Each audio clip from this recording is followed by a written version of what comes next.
Nosotros no decimos nada por nuestra propia cuenta.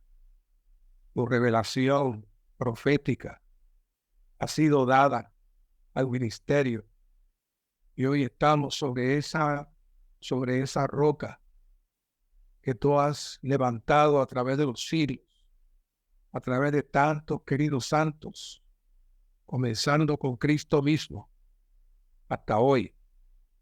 Hoy nos paramos sobre esa roca maravillosa de revelación. Abre más esta noche. Presenta tú más. Ministranos más.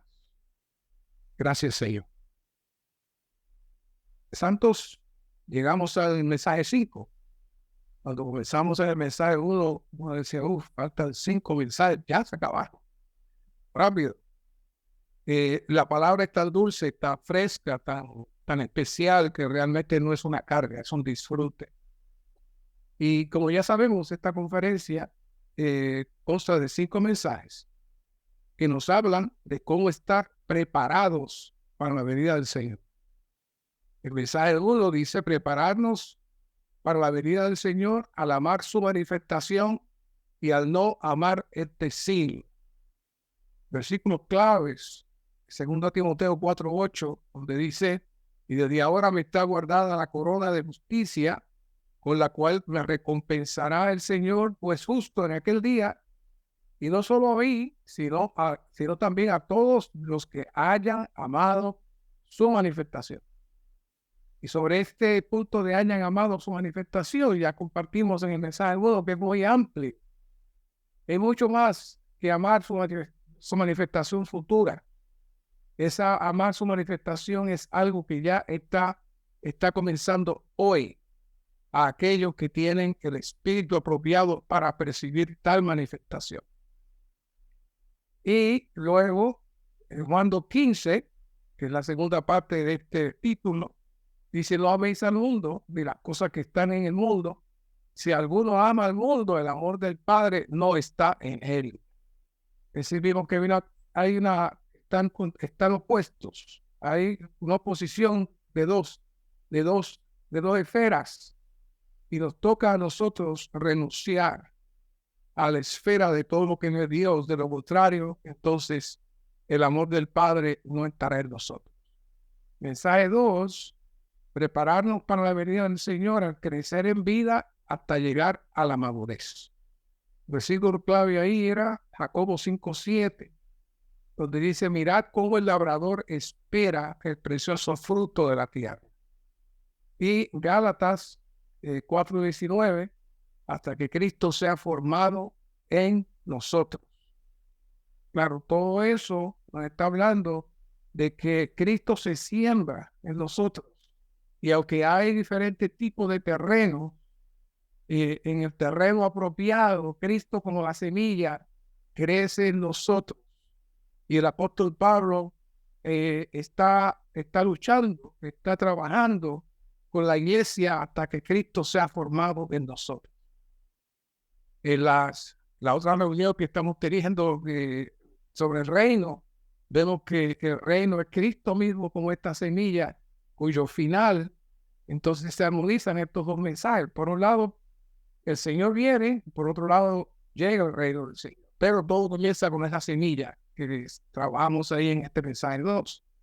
El mensaje 3, un mensaje muy especial, segunda de Pedro 1:19, todo el verso es el título, para prepararnos para la venida del Señor al estar atentos a la palabra profética como una lámpara que alumbra el lugar oscuro hasta que el día amanezca y la estrella de la mañana nazca en nuestros corazones. Hoy vamos a profundizar un poco más en esa línea, pero es algo que quisimos enfatizar mucho, es que esto no es una poesía, ni algo presentado de una manera hermosa, es algo real, contundentemente real y poderoso. Está naciendo en nosotros esta estrella de la mañana y aunque el sol va a llegar después de la estrella, pero para los vencedores, el Señor saldrá de ellos. Este Cristo consumado como la estrella de la mañana que nace en nuestros corazones. El mensaje 4, prepararnos para la venida del Señor al ser un esclavo fiel y prudente. Vivimos en Mateo 24, del 45 al 51, toda esta esfera. Vivimos también el asunto de que la mayordomía tiene un mayordomo. Vivimos como la palabra mayordomía, economía, se movía igual a euconomon, que es el que ejecuta la economía. La economía es el plan de Dios. El euconomon o el mayordomo es el que ejecuta la economía. Y entonces Pablo es tal mayordomo. Efesios 3, 2, la mayordomía de la gracia que me fue dada para con vosotros. Y esa mayordomía es las riquezas de su gracia que Pablo administra y ahora nos toca a nosotros administrar. Y ahora entramos al mensaje 5. Prepararnos para la venida del Señor al tener un vivir avivado y una labor de pastoreo. Y vamos a leer y vamos a compartir, porque podemos leer el bosqueado y todo está bien, pero ustedes saben que siempre hay dimensiones del diamante que necesitamos mirar de un lado y del otro para poder ver qué otras cosas estaban en el corazón de el Señor cuando nos motiva a tener tal vivir y tener tal labor. Este mensaje tiene 2 números romanos en donde por un lado se enfatiza el vivir y por otro lado se enfatiza el pastoreo. Son como 2 mensajes. Pero si la primera parte no puede entrar la segunda. Así que están bastante cerca. Así que vamos a ver cómo el Señor nos da la gracia. Porque aunque solamente aparentemente son 2 números romanos, comprenden muchas cosas. El número romano 1 dice: a fin de prepararnos para la venida del Señor, es necesario que mantengamos nuestra victoria al tener un vivir avivado y un vivir de ser renovados de día en día. 2 Corintios 4, 16 al 18 está hablando de este proceso de renovación, un proceso de renovación que se da cada mañana. Así que en estos 2 números romanos tienen el mismo comienzo. A fin de prepararnos para la venida del Señor, es necesario que mantengamos nuestra victoria. Y lo repite otra vez en el 2 número romano, nuestra victoria. Y yo sé que toda esta palabra, cualquiera de nosotros se levanta y puede compartirla. Tenemos mucha base para eso. Por eso cuando escuchamos la palabra victoria, pues decimos, sí, estamos en victoria. Aleluya, gloria al Señor. Amén. Pero ¿entendemos realmente la profundidad de esta victoria? Y que vamos con cuidado para ver a qué se refiere el ministerio cuando dice mantener. Fíjense, que mantengamos nuestra victoria. Que mantengamos nuestra victoria al tener un vivir avivado y al hacer una labor de pastoreo para cuidar el rebaño de Dios. O sea, si lo miro del otro lado, si no hago eso, no mantengo la victoria. O sea, tengo la victoria, pero dice, al tener un vivir avivado y hacer una labor de pastoreo. Así que esta frase es muy, muy importante que la veamos con detenimiento.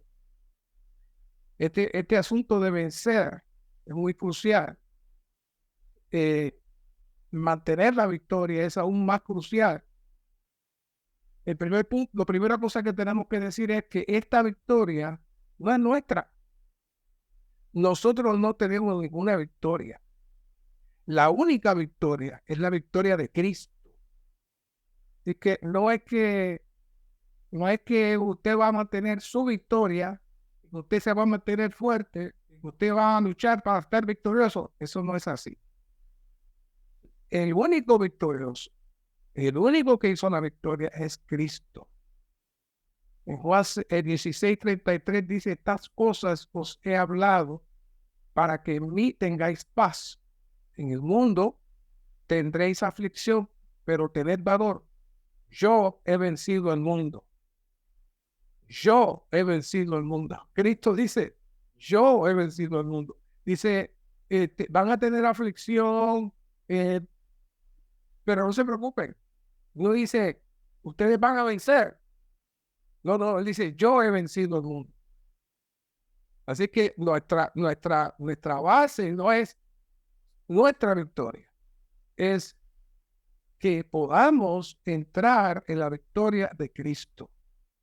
Y luego Cristo enfatiza eso en Juan 19:30, ya en la cruz. Las últimas palabras, ¿sabe qué dijo? Consumado es.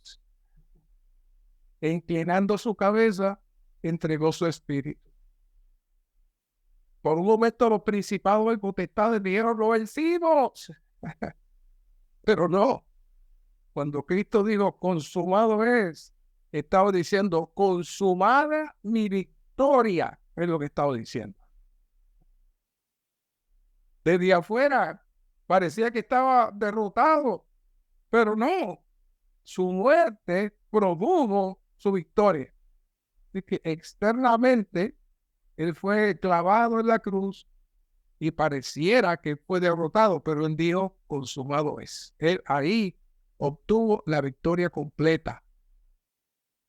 Así que al hablar de vencer, otra vez repito, no se trata de nosotros, sino de Cristo, que es el único victorioso. Cuando Cristo murió y resucitó, él produjo la iglesia. Entonces, la responsabilidad de la iglesia, nuestro deber en la tierra, es mantener la victoria de Cristo en nosotros. No nuestra victoria, sino la victoria de Cristo. Estamos unidos a esa victoria, vivimos en esa victoria, se nos ha sido dada esa victoria. Romanos 13:12 dice: la noche está muy avanzado y se acerca el día. Desechemos pues las obras de las tinieblas y vistámonos con las armas de luz. Aquí cambia el tono ahora. Aquí nos está diciendo: aquí hay una guerra. Sí, Cristo venció y nosotros estamos en esa victoria, pero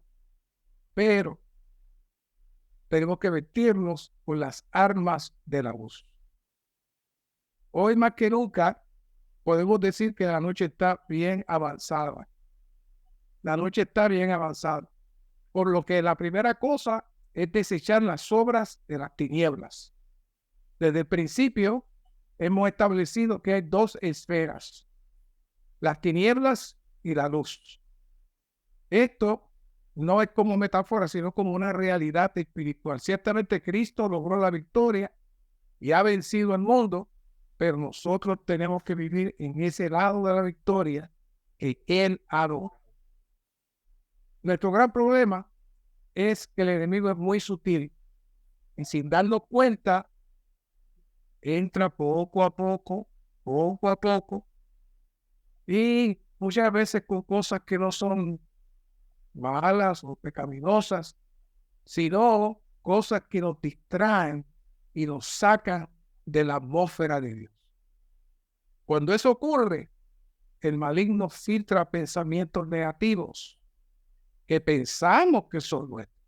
Esos pensamientos causan a veces desánimo, causan tristeza.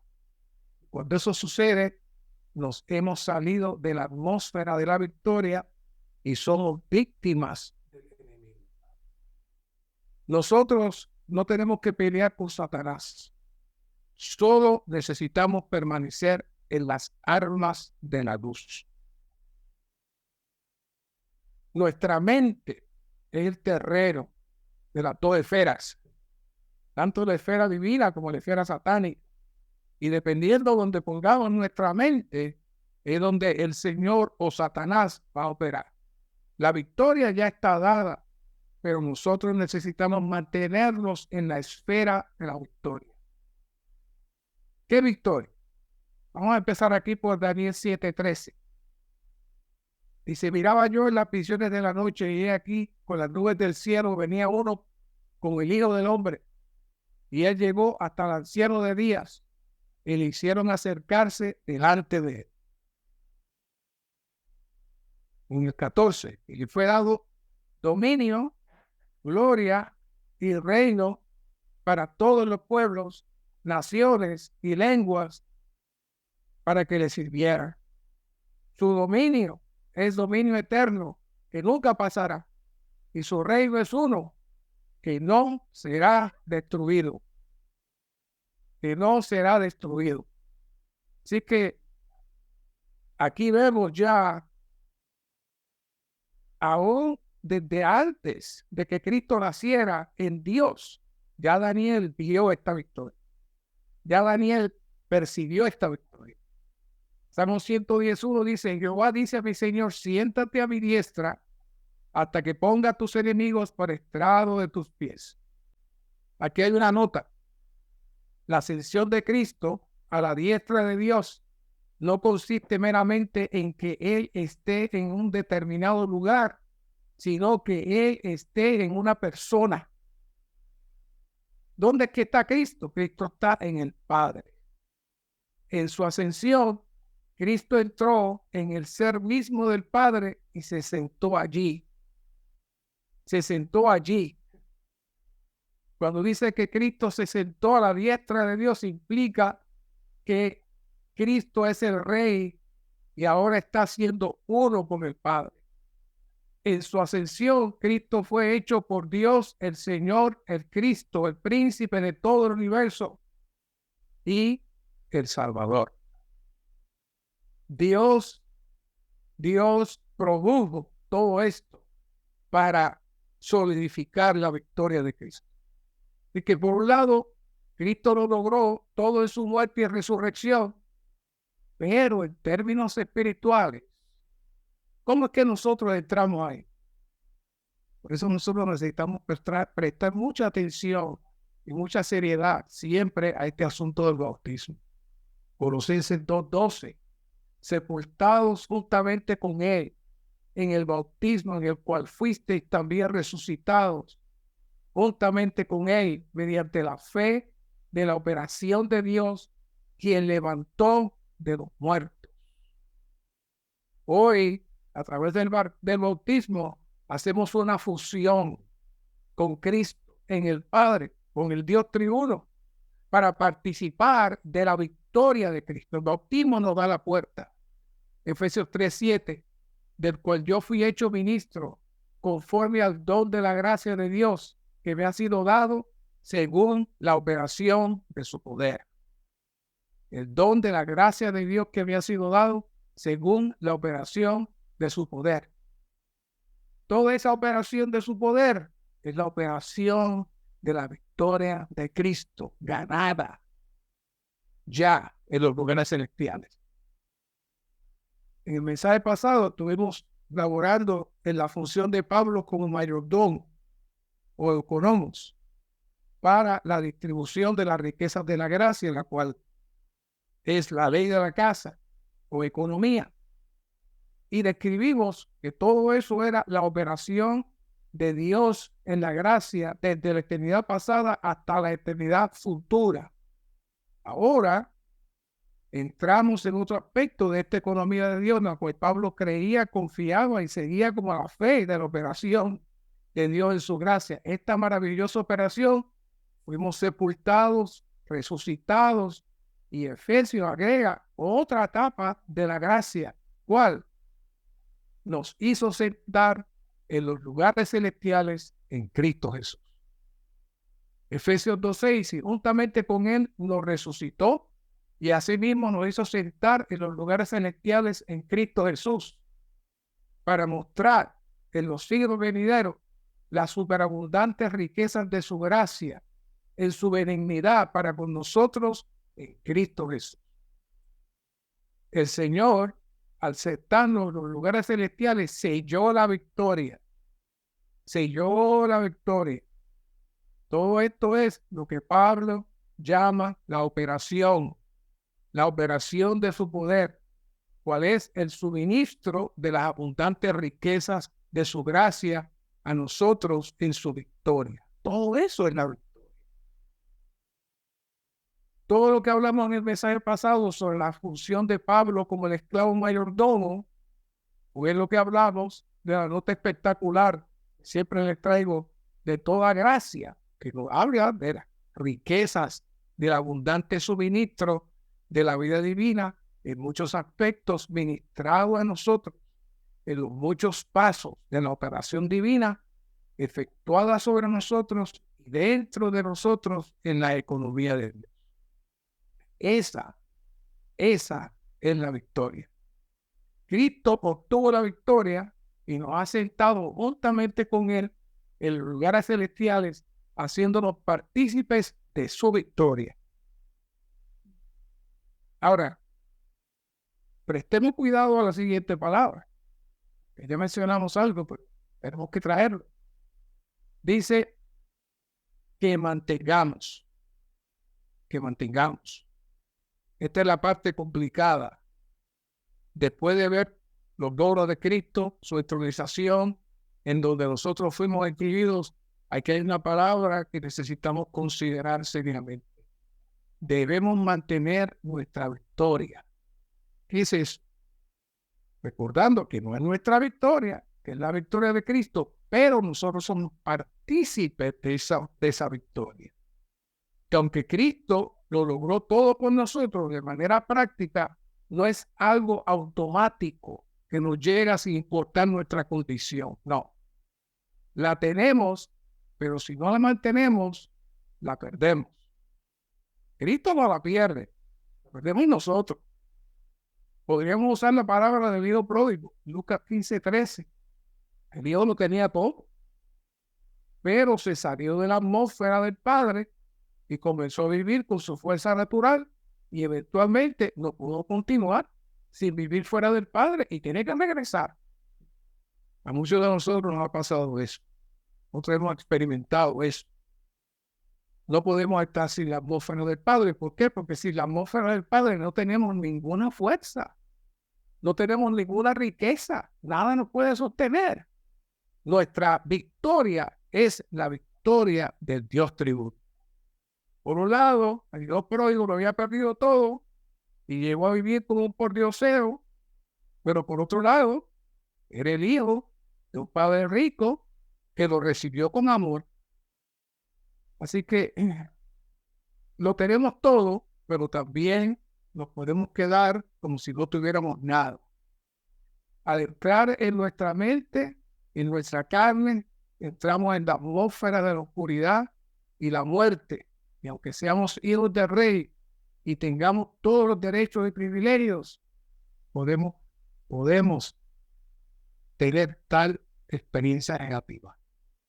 Por eso Pablo menciona en Romanos 8 que conocemos estos versos, todos los conocemos, pero realmente que lo veamos, que lo experimentemos cuando dice, ahora pues, Romanos 8:1, ninguna condenación hay para los que están en Cristo Jesús. Porque la mente puesta en la carne es muerte, pero la mente puesta en el Espíritu es vida y paz. Para esto, entramos entonces a este asunto de ser avivados. Y la letra A dice, debemos disfrutar al Señor temprano en la mañana para tener un nuevo comienzo cada día. Y vamos a medir las palabras aquí. Hay que medir las palabras. Quizás para muchos esta expresión temprano en la mañana que no le agrada mucho. Y muchos de los que me están escuchando y me escucharán van a decir, a mí me gusta toda la palabra, pero levantarme temprano, eso es como muy difícil. En especial los que no tienen que levantarse temprano para trabajar. Si usted no tiene que levantarse temprano para trabajar, es más fácil y cómodo esperar hasta levantarse sin presiones, preparar el desayuno. Posiblemente va este, eh, chequear su teléfono, chequear el informe del tiempo, ver las noticias, la noticia de allí, la noticia de acá.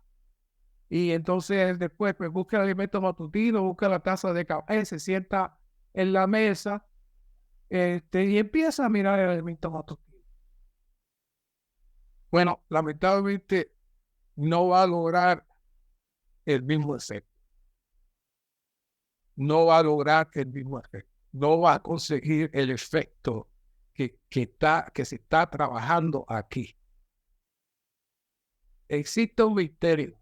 Yo personalmente no lo puedo explicar, pero yo lo experimento. Es que si no le damos al Señor su preeminencia antes que salga el día, es muy difícil que usted pueda recibir su hablar y su revelación fresca. No olviden, 2 Timoteo 4:8, que ellos que han amado su manifestación. A eso se refiere. Hay que buscar tal manifestación temprano en la mañana. Si no amamos tal manifestación y preferimos, pues, tomar nuestro tiempo y hacer las cosas como queremos, podemos tener problemas. Podemos tener problemas en el futuro. Cada mañana deberíamos permitir que el Señor Jesús, nuestro sol, nazca en nosotros, para que podamos ser renovados.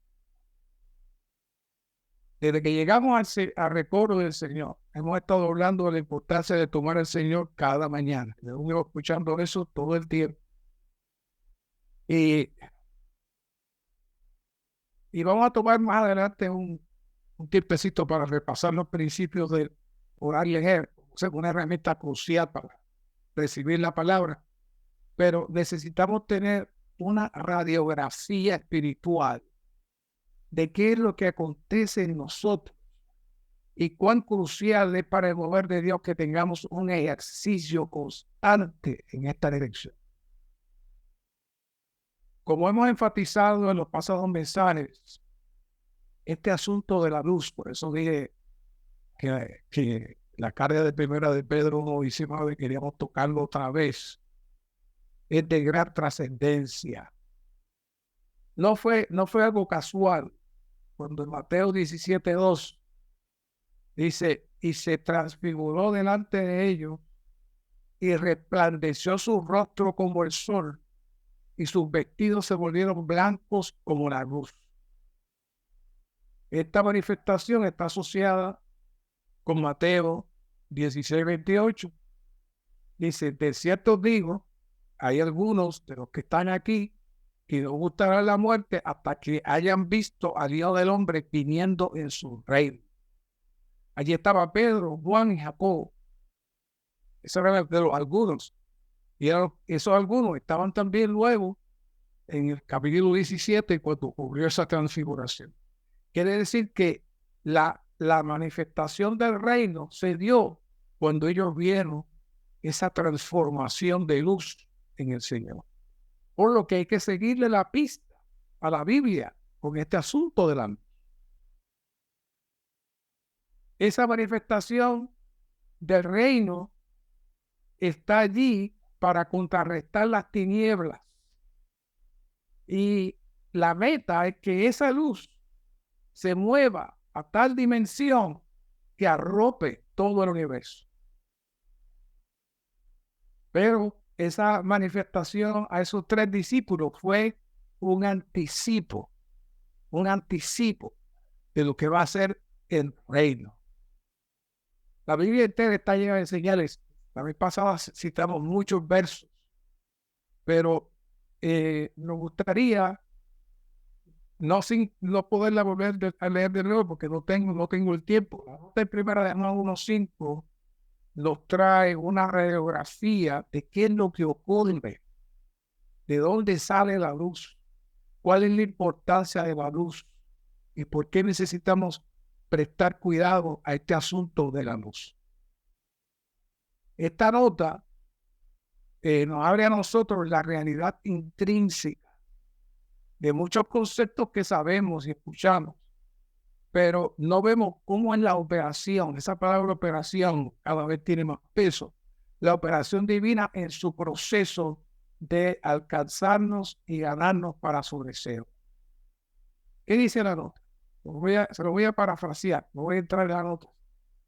Dios es espíritu y es vida. Vaya sumando. Dios es espíritu y es vida. Este espíritu denota la naturaleza de la persona de Dios. El amor, a su vez, denota la naturaleza de la esencia de Dios. Y la luz denota la naturaleza de la expresión de Dios. Todo eso está ahí. Cuando el amor de Dios se manifiesta en nosotros, está en acción la operación de la gracia. Y cuando la luz se manifiesta en nosotros, se convierte en la palabra, la verdad y la realidad. Por lo que la palabra, la cual es Cristo mismo como nuestro alimento y suministro, cuando la tomamos, entramos en contacto con la expresión de la luz que manifiesta la esencia y naturaleza de Dios, que es su amor, que viene montada en el espíritu como vida. Por eso es tan importante conocer qué sucede ahí dentro. Esto es el contenido intrínseco de lo que llamamos estar avivado. Nos gusta sentir la palabra avivado. Necesitamos saber que hay una relación profunda en este asunto de la manifestación de luz del reino y la estrella de la mañana que está naciendo en nosotros.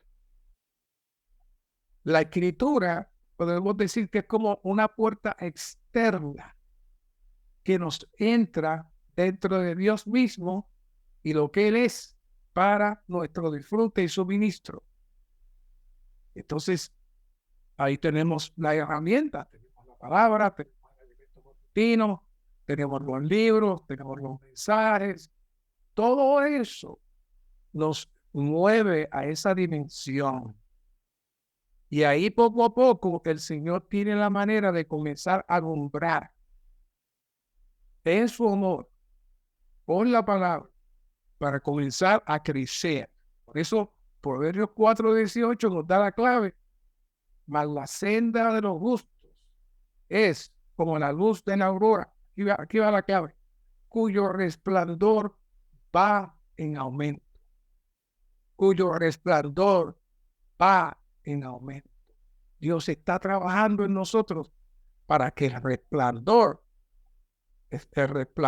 del Cristo que se reveló a los discípulos, ahora está trabajando en nosotros. Yo sé que usted dice, ay, hermano, yo no brillo, yo estoy bien. No, hermano, usted tiene la vida divina, el resplandor va en aumento. Por otro lado, el camino de los malvados, es el versículo 19, es como densa oscuridad. Ellos ni saben que están tropezando, dice aquí el versículo, ni saben que están tropezando. Ahora, existen dos tipos de tiempo con el Señor en la mañana. Usted va a escuchar uno y va a escuchar otro. Yo espero que usted vea esto bien. Hay momentos que llegamos en la mañana en tinieblas, muertos, vacíos, por nuestro contacto con la muerte, por nuestro contacto con la muerte. En ese momento, el Señor es el sol que nace cada mañana para con nosotros, implicando a Cristo que surge en nosotros. Pero cuidado, recordemos lo que dice Pablo en Romanos 6, 1 y 2. Perseveraremos en el pecado para que la gracia abunde. De ninguna manera. De ninguna manera. Sí, sabemos que el sol sale, sí, sabemos que tenemos una oportunidad, pero cuidado. No deberíamos entrar en una complacencia de soltura diaria porque sabemos que podemos ser renovados cada mañana. No, el tiempo con el Señor más excelente es el que se menciona aquí en Proverbios 4:18, cuyo resplandor va en aumento hasta llegar el pleno día. Si hoy nos arrepentimos porque caímos y mañana regresamos al mismo punto, no hay aumento de resplandor. Ese resplandor, como vimos, es la manifestación y expresión del reino que va avanzando en nosotros hasta que el Señor regrese como el pleno día en medio de la oscuridad. Entonces, ¿qué es ser avivado cada mañana? No es que tienes que estar muerto para ser avivado. No, ese no es el punto. Al contrario, es que tú llegas avivado. Es que tú llegas avivado. Tú llegas con disfrute. Y cuando sales con más disfrute. No podemos ser descuidados porque no, el Señor, yo voy otra vez y me perdona. No. Para los hermanos nuevos, sí, está bien, esa será su experiencia por algún tiempo, pero ese no debe ser un hábito para toda la vida, porque de lo contrario estaremos perdiendo el tiempo. Así que mucho cuidado, como vea con esto. Manténgase ahí con Proverbios. Proverbios le da la clave. Esta luz tiene que ser intensificada cada día. No es que está apagada todas las mañanas y hay que encenderlo otra vez. Sí, yo sé que hablamos de que el sol sale todos los días y que siempre hay un día nuevo. Y si lo pasó mal el día anterior, pues no se preocupe, que mañana será mejor día. Sí, está bien, todo eso está bien, pero eso no tiene nada que ver con su espíritu. Usted puede pasar un día malo, usted puede tener problemas, pero usted necesita mantener la antorcha encendida. Cuando los sacerdotes encendían el fuego, ese fuego no se podía apagar. No hay ni una sola instancia donde el sacerdote diga, ay, se apagó el fuego, vamos a encenderlo otra vez. Ojo, iban a tener un problema grande con el Señor si dejaban apagar el fuego. Nosotros no podemos dejar apagar el fuego. Otra vez, segunda de Pedro 1:19, hasta que el día amanezca y la estrella de la mañana nazca en nuestros corazones. Están haciendo, hermano. Están haciendo. Cuando oigamos la palabra avivamiento, es ser avivado, que vamos a tener un gran avivamiento, es el trabajo de esa luz, de esa operación de Dios en nosotros. Esa operación de Dios en nosotros, el cual tiene como resultado la expresión de la luz. Mateo 13:43. Entonces los justos resplandecerán como el sol en el reino de su Padre. Entonces los justos resplandecerán como el sol en el reino de su Padre. El que tiene oídos, oiga para oír. Y luego Apocalipsis 22:5, no habrá más noche y no tienen necesidad de luz de lámpara ni de luz de sol, porque el Señor Dios los iluminará y reinarán por los siglos de los siglos. ¿Qué es todo esto? ¿Qué es todo esto? Está diciendo que al final esta luz es la que nos va a arropar.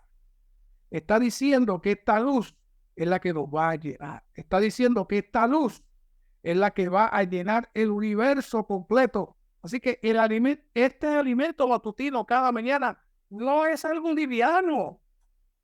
No es algo liviano. No es algo liviano. Es algo grande. Es algo poderoso que nosotros necesitamos cultivar, que nosotros necesitamos cuidar. Porque de lo contrario, nos encontraremos con la sorpresa de que la estrella de la mañana no van a ser. No van a ser. Así que deberíamos levantarnos temprano en la mañana para tener comunión con el Señor y poder orar. Gracias, Señor, por este comienzo, que este día sea memorable en mi vida. Entonces, a esto sí le llamamos un avivamiento mañana tras mañana. No es algo tan fácil ni tan liviano. Necesitamos que sea elaborándose poco a poco. Cada mañana deberíamos ofrecer a Cristo como nuestro holocausto y ofrenda de paz, con base en el hecho de que Él es nuestra ofrenda por el pecado, a fin de que podamos tener un nuevo comienzo. No solo debemos hacer esto cada día, sino que también debemos hacerlo con dulzura y profundidad. Con dulzura y profundidad. Todas las ofrendas, las 5 ofrendas que están implícitas aquí en Levítico, se dan automáticamente. Se dan automáticamente. Cuando usted viene con un corazón abierto, usted no tiene otra cosa más que ofrecer al Señor como su disfrute. Y de ese disfrute del Señor se abre la puerta para que entonces la ofrenda por las transgresiones se active y aquellas cosas que el Señor necesita tratar con nosotros, las trate. Y de ahí comienza el disfrute con la ofrenda de harina, en donde nosotros disfrutamos y el Padre disfruta. Y finalmente tenemos entonces la ofrenda de paz. La ofrenda de paz que nos va a entrar entonces en armonía, no solamente con Dios, sino con todo el cuerpo de Cristo. Así que cada mañana participamos de estas ofrendas si estamos en luz, como Él está en luz. Como dice ahí, tenemos comunión uno con otro. La luz es la clave, A fin de tener un vivir avivado, debemos ser aquellos que aman al Señor al máximo y viven atentos a Él con la meta diaria de tener el pleno disfrute de Cristo y ganarlo a Él. Y aquí entramos a esta palabra. Cada uno de estos puntos son mensajes por separado. De hecho, algunos son folletos, libros. Esto de la vida del altar y de la tienda nos habla de la aparición de Dios a Abraham. Y en esta aparición de Dios a Abraham tenía 2 cosas. Tenía el altar y tenía la tienda. En el altar, él siempre presentaba el holocausto. Él presentaba el holocausto. Él se presentaba a sí mismo. Él mismo, con todo lo que él tenía, era puesto en el altar. Pero por otro lado, también se mantenía moviéndose en armonía con el hablar y el andar de Dios. No establecía nada físico, nada estable, porque él sabía que tenía que moverse conforme a la dirección y al hablar de Dios. Por eso necesitamos por un lado el altar y por otro lado necesitamos la tienda. ¿Por qué? Dice, porque somos peregrinos. Somos peregrinos, los cuales necesitamos estar aquí abiertos a la carga que Dios tenga para con nosotros. Tener un avivamiento que es renovado cada día. Piensa la palabra, renovar es una cosa y empezar de cero es otra. Cada mañana se renueva. ¿Por qué? Porque la luz se supone que vaya creciendo. Equivale a experimentar una transformación que es fresca cada día. Si permanecemos en esa transformación, fíjense, si permanecemos en esa transformación toda nuestra vida, creceremos en la vida del Señor hasta que lleguemos a la madurez. Ahí se consuma la meta, el objetivo de todo este proceso que es la madurez. Es el mensaje número 2.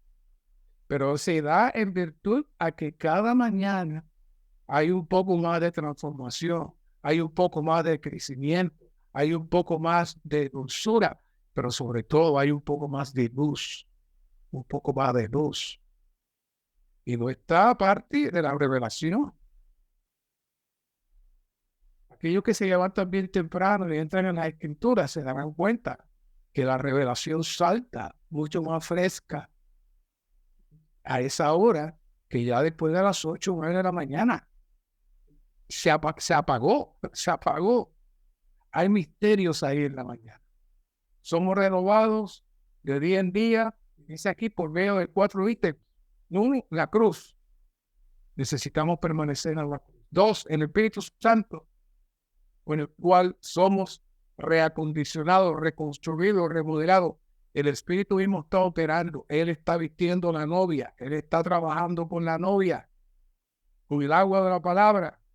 con la vida divina, con nuestro espíritu mezclado, y la palabra santa de Dios. Y aquí entramos. Y aquí entramos. Un querido santo en la reacción del mensaje pasado citó este salmo. Lo quiero citar ahora porque queremos amarrar toda esa palabra. El Salmo 119:15. Reflexionaré sobre tus preceptos y consideraré tus caminos.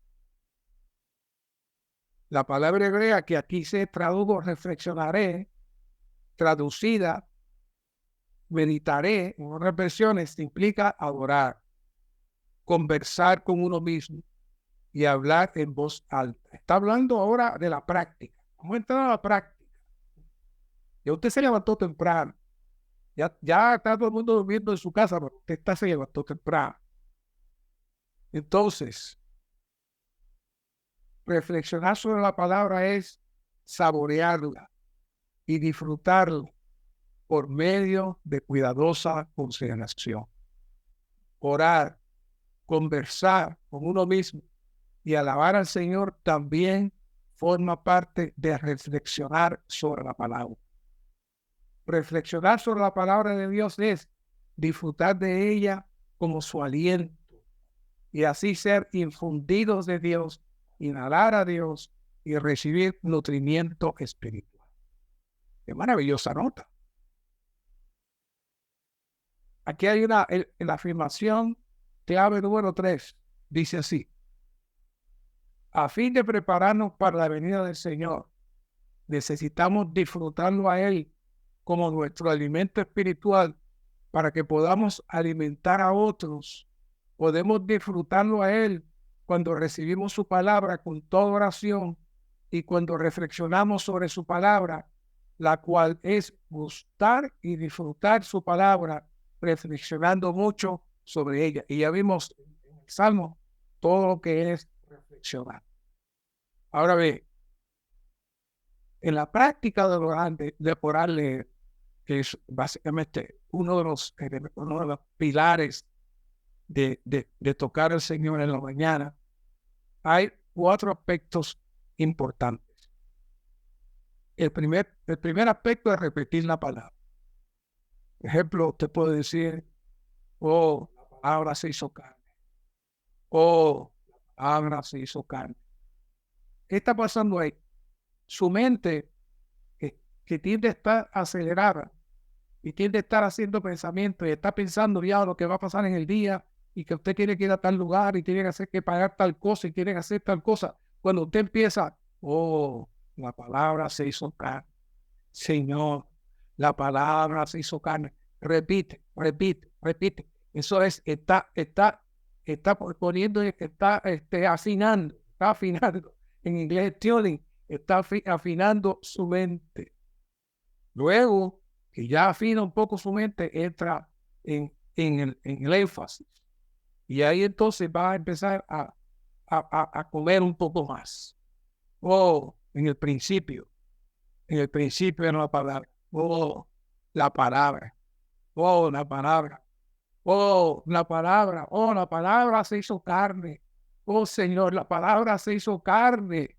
Entonces, la palabra empieza ya a trabajar. Aquí ya yo estoy comiendo. Aquí ya yo estoy comiendo. Aquí estoy disfrutando. Ya, mi espíritu salta inmediatamente. Entonces viene la tercera nivel, que es la digestión. Entonces, esa digestión usted la aplica a su realidad. Señor, tú conoces tal situación. Permite que esta palabra se haga real y tome control de esta situación. Según la palabra se hizo carne, la palabra se va a hacer real en tal situación. Y ahora va a mezclar la oración con la digestión y usted empieza entonces a combinar los elementos. Y luego se tiene que ir del carro y se va. Pero usted sigue rumiando. El ejemplo que se puede, la vaca tiene muchos estómagos y después vuelve y saca y vuelve y saca y vuelve y come. Entonces, sigue, ahí está la luz, esperando el semáforo. Señor, oh, tus palabras son espíritu y son vida. Gracias, Señor, tus palabras son espíritu y son vida. Y ahí Satanás tratando de sacarlo y usted mantener con la oración constitutiva, le llaman los hermanos, que está ahora orando, creando su propia oración, pero usando la palabra. Esos son ejercicios necesarios. Yo recuerdo que a principio que llegaron los alimentos matutinos, animamos a los hermanos a que fueran a la parte de atrás del libro y allí había los versículos que estaban en todo el alimento matutino de esa semana, estaban allí listos para ser cortados. Y en aquellos años enfatizaban que los hermanos lo cortaran y los hermanos se lo llevaban. Y al mediodía oraban, leían, y cuando podían lo miraban y se mantenían en contacto. Eso trajo mucha bendición.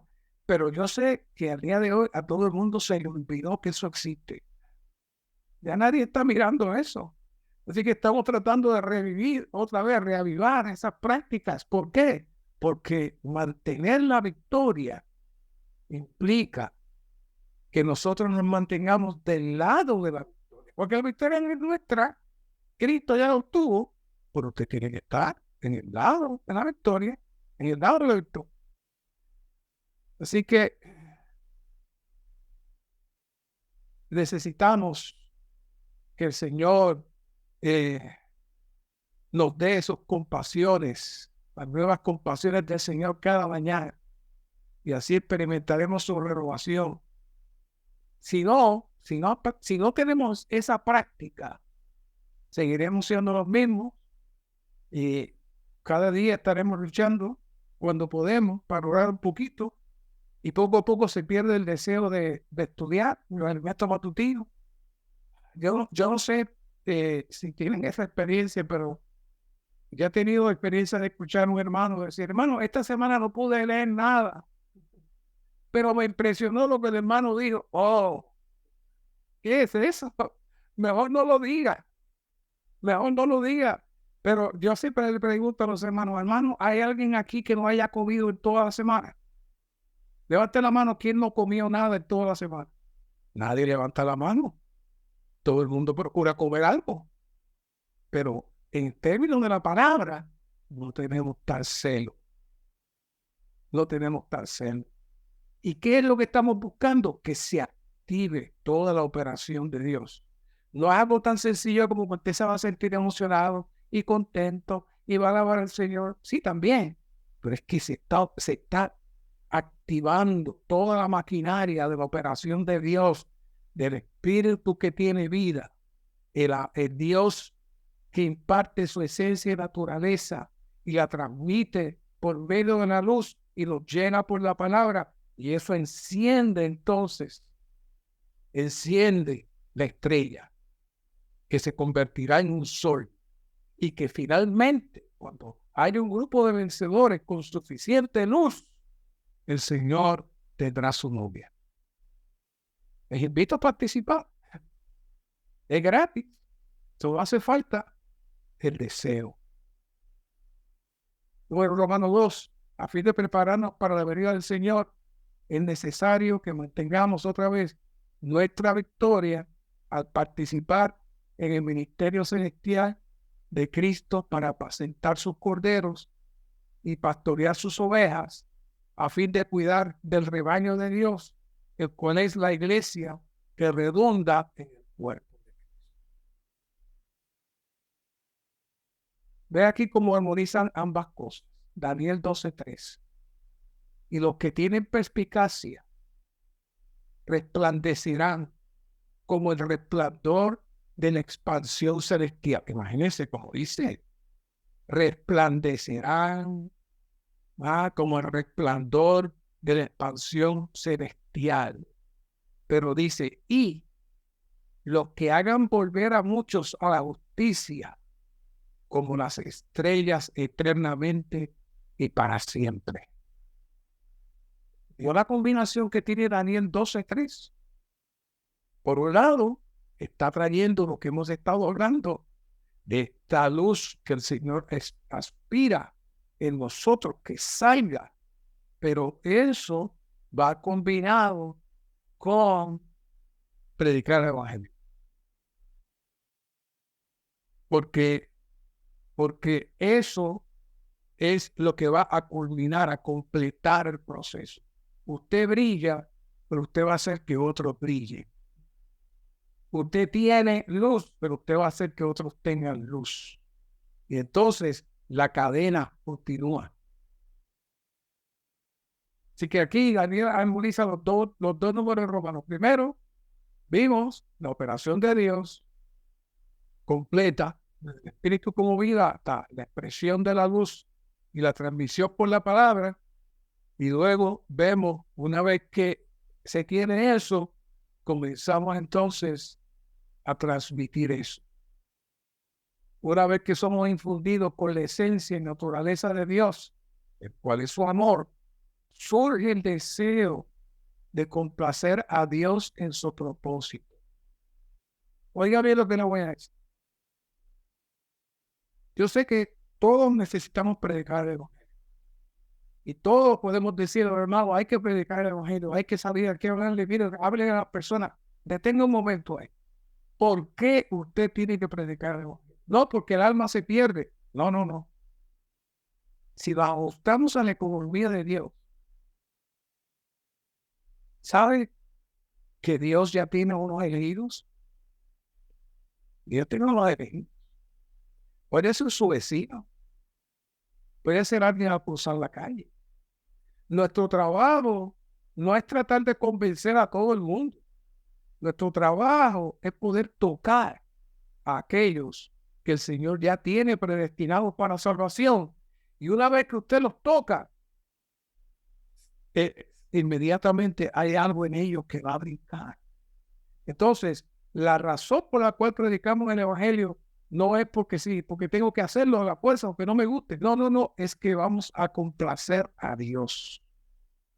Dios es satisfecho. ¿Por qué? Porque Él necesita la expansión de su casa.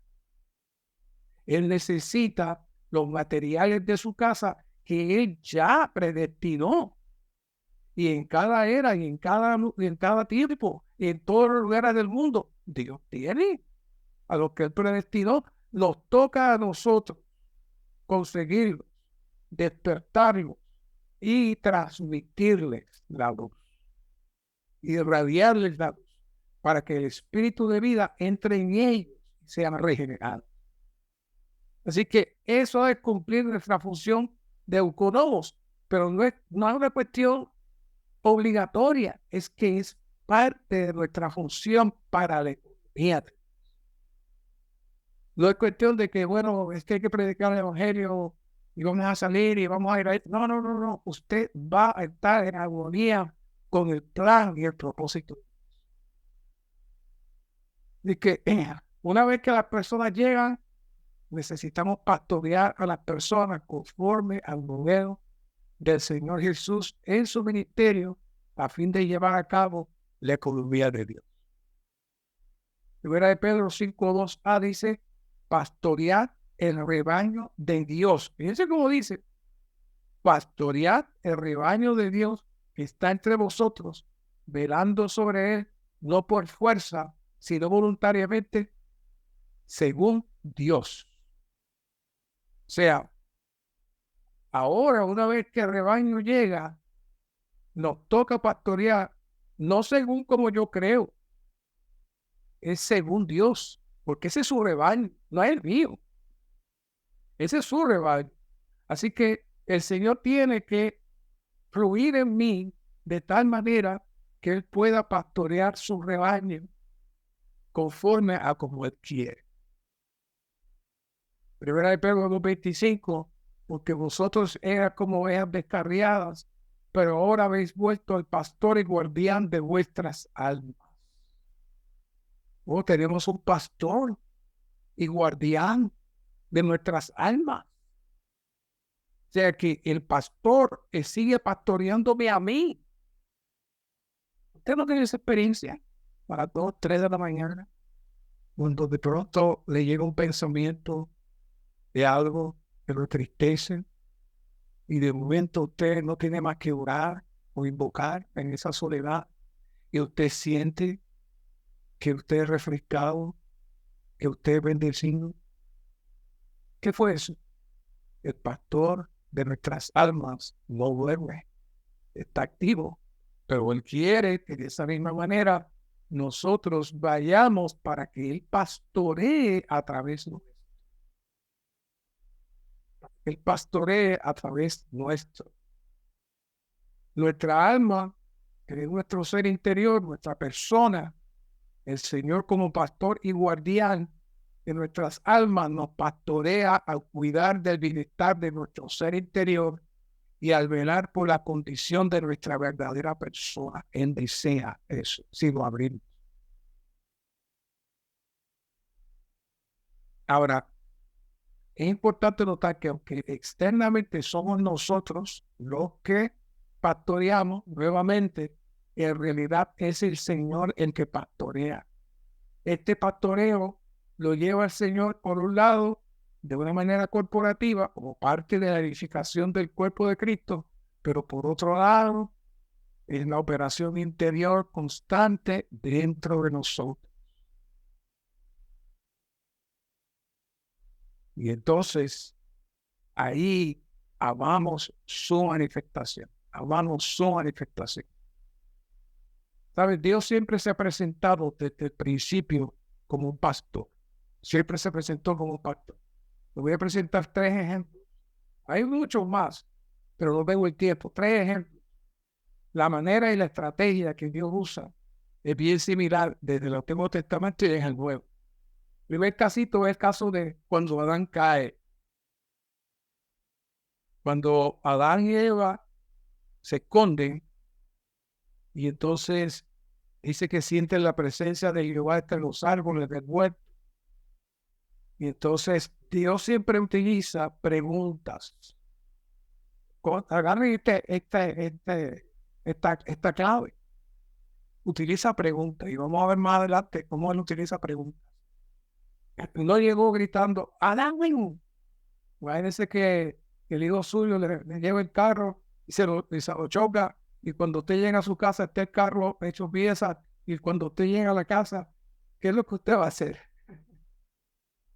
Le va a decir, hijito, ¿dónde estás?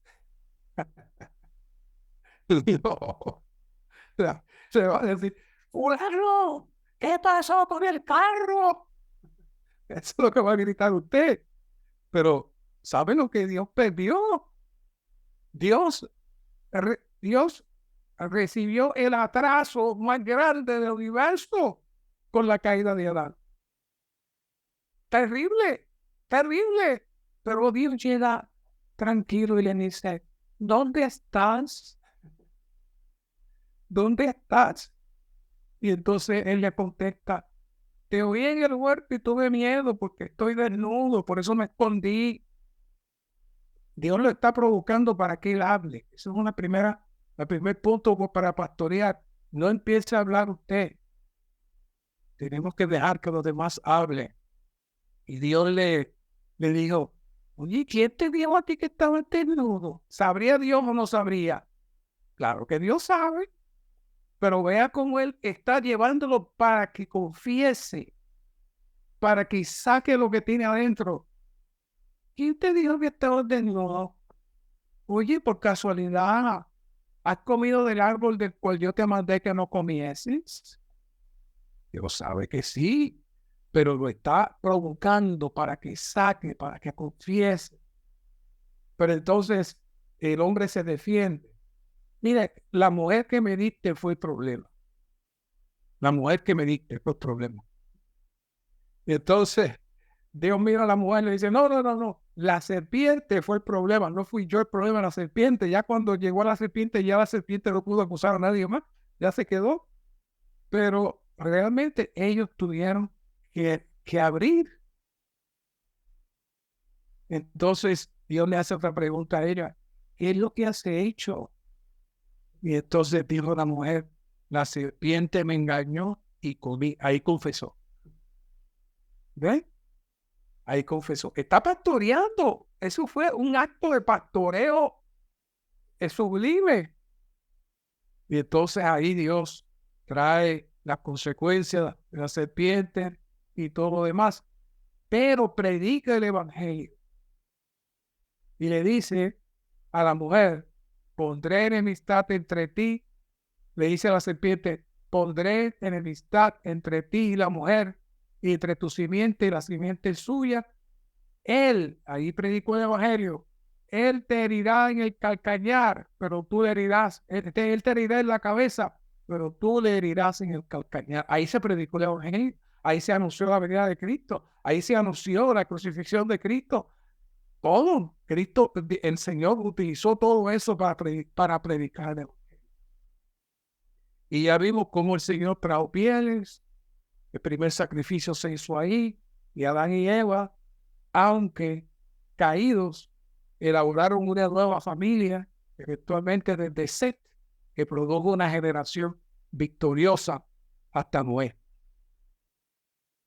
Ese es Dios, el pastor. ¿Ah? Entonces, otro casito. La mujer en Samaria, Juan 4:5, que lo conocemos bien. Dice que Jesús, cansado del camino, se sentó junto al pozo, era como la hora sexta. Y entonces, él no tenía que ir para allá, pero se desvió y se fue para allí. Entonces vino una mujer de Samaria a sacar agua. Había un problema grande con los samaritanos y los judíos. Tenían teologías diferentes, creían en Dios, pero cada cual creía sus cosas. Y el Señor la pregunta, vamos a preguntar, dame de beber. Le pide de beber. No le dice nada. Entonces la mujer le dice, ¿cómo tú siendo judío me pides a mí de beber que soy mujer samaritana? Jesús está nuevamente provocando que ella hable, que ella hable. No se presenta, no le dice, yo soy Jesús de Nazaret, yo tengo mis discípulos, mira, Dios me envió, yo voy a salvar el mundo. No le dijo nada, solamente le dice, dame de beber, porque él sabía que iba a tocar su curiosidad. Entonces Jesús le dice, si conocieras el don de Dios y quién es el que te dice dame de beber, tú le habrías pedido y él te habría dado agua viva. Ahí comenzó a predicar. Entonces, y después que ella le explica lo de Abraham y todo eso, entonces le dijo, todo el que beba de esta agua volverá a tener sed, mas el que beba del agua que yo le daré no tendrá sed jamás, sino que el agua que yo le daré será en él una fuente de agua que brote para vida eterna. Le está revelando toda la economía de Dios a esta mujer. Y entonces le dice, dame agua para que no tenga yo sed ni venga aquí a sacarla. Ya ella está pidiéndole al Señor, ya la manera como el Señor le está hablando el evangelio, ya ella comenzó a pedirle a él. Y ahora viene el Señor a tocarle un punto para que confiese su pecado. Jesús le dijo, ve, llama a tu marido y ven acá. ¿Por qué hizo eso? Tiene que confesar su pecado. Respondió la mujer y dijo, no tengo marido. Ahí se empezó a abrir. Y entonces Jesús le dice, bien has dicho, no tengo marido. Porque 5 maridos has tenido y el que ahora tiene no es tu marido. Entonces ahí ella empieza a bajar. Señor, me parece que tú eres profeta, pero lo trata de meter en la religión. Oh, nuestros padres adoraron en este monte, pero ustedes dicen que Jerusalén, ¿dónde vamos a adorar? Entonces ella trata de desviar al Señor, pero el Señor le trae la palabra. Ahora viene cuando en este monte ni en Jerusalén adoraré al Padre. Se escapa de la pregunta religiosa y le trae la revelación máxima de la economía de Dios. Cuando los verdaderos adoradores adorarán al Padre en espíritu y con veracidad. Él no le había hablado de eso a los discípulos y se lo trajo a esta mujer pecadora. Así el Señor. Ella tenía un corazón para él. Ella tenía sed y el Señor está tocando esa sed. Así que Jesús pastoreal. El último ejemplo que les traigo Dice, estaban, ya el Señor había muerto, los discípulos estaban desanimados, y ahí en Juan 21:2 dice, estaban juntos Simón, Pedro, Tomás, Natanael, los hijos de Zebedeo y otros dos de sus discípulos. Y pienso yo que estaban todos ahí mirando, si Pedro dice, me voy a pescar. Así dice, como que dice, ya no espero nada más, me voy a pescar. Y ellos le dijeron, pues vámonos nosotros también contigo. En otras palabras, pues olvídate de todo, vamos a pescar otra vez. Y fueron, entraron en la barca y aquella noche no pescaron nada. Y cuando ya iba amaneciendo, se presentó a Jesús por la playa. Dice, mas los discípulos no sabían que era Jesús. Y les dijo, hijitos, ¿no tenéis algo de comer? Preguntas otra vez, ¿ves? Otra vez preguntas. El Señor no le dijo, ustedes después que tanto les prediqué y tanto estuve con ustedes, rápido pasa unas horas y ya se quieren ir a pescar. La verdad que eso decimos nosotros. Le hubiésemos dicho 4 cosas, pero él le dice, ¿no tienen algo de comer? ¿Por qué? Porque el Señor sabía que no tenían nada y él quiere que ellos manifiesten su necesidad. Entonces le dijo, echen la red y le echaron y cuando sacaron no la podían sacar con la gran cantidad de peces.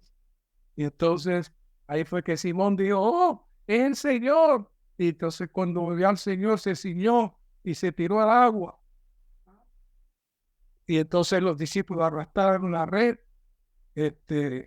a la tierra. Y de momento cuando van llegando, Jesús está allí otra vez. ¿Con qué? Con el desayuno puesto, el desayuno listo. Después que se fueron a pescar, después que lo abandonaron, después que dudaron, él está preparando desayuno. ¿Habían visto eso así? Es el pastor, el pastor. ¿Ah? Y le está diciendo, yo soy el suministro, yo soy todo lo que ustedes necesitan, desde lo más grande, que tienen ahí la barca llena, hasta el desayuno se lo tengo yo le doy lo que ustedes necesiten. Solamente sean fieles y permanezcan. Ese es el pastor. Ese es pastorear conforme a Dios. Por eso dice, necesitamos cuidar con ternura a las personas para hacerlas felices y hacer que se sientan complacidas y cómodas. Necesitamos nutrir a las personas, alimentarlas con el Cristo todo inclusivo, en su ministerio de 3 etapas. En la encarnación debemos ser su reproducción en el pastoreo. En la inclusión nos alimentamos para que experimenten el Espíritu todo inclusivo. Así que todo este proceso es la esencia del pastoreo. Así que saltando un poco, ya recordamos muchas de estas cosas. Hay otros ejemplos, pero no tengo el tiempo para traerlo. Así que hablo aquí el pastoreo del apóstol Pablo. No voy a entrar en detalle, esta es la última parte ya. Pero sí quiero mencionarle brevemente cómo pastoreó Pablo.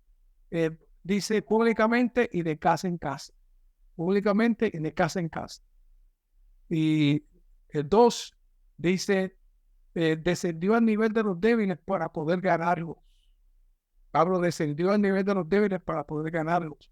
El 3, Pablo estaba dispuesto a gastar lo que tenía.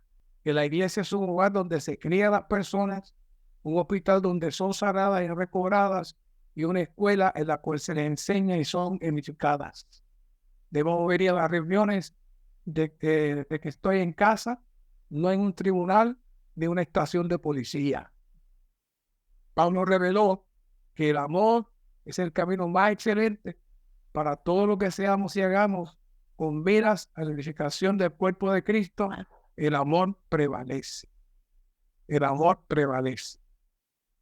Y ya vimos, habla del amor, otra vez a la base. El amor llega a nosotros mediante el disfrute de la palabra. Y ese disfrute de la palabra nos inunda de la esencia de lo que es Dios. Y esa esencia de Dios que es su amor nos irradia la luz y llega a la realidad y la palabra a nosotros. Y entonces revertimos eso amando al Señor sobre todas las cosas y también predicando el Evangelio y pastoreando a los demás, no porque tengo que hacerlo por obligación, sino porque es nuestro tributo al Cristo que amamos y al Dios que está esperando completar todos los miembros de todas las partes de su casa. Y esa es mi función para yo complacer al Padre en el Hijo. Gracias, Señor, por esta palabra. Permite que podamos movernos en ti como nuestro pastor.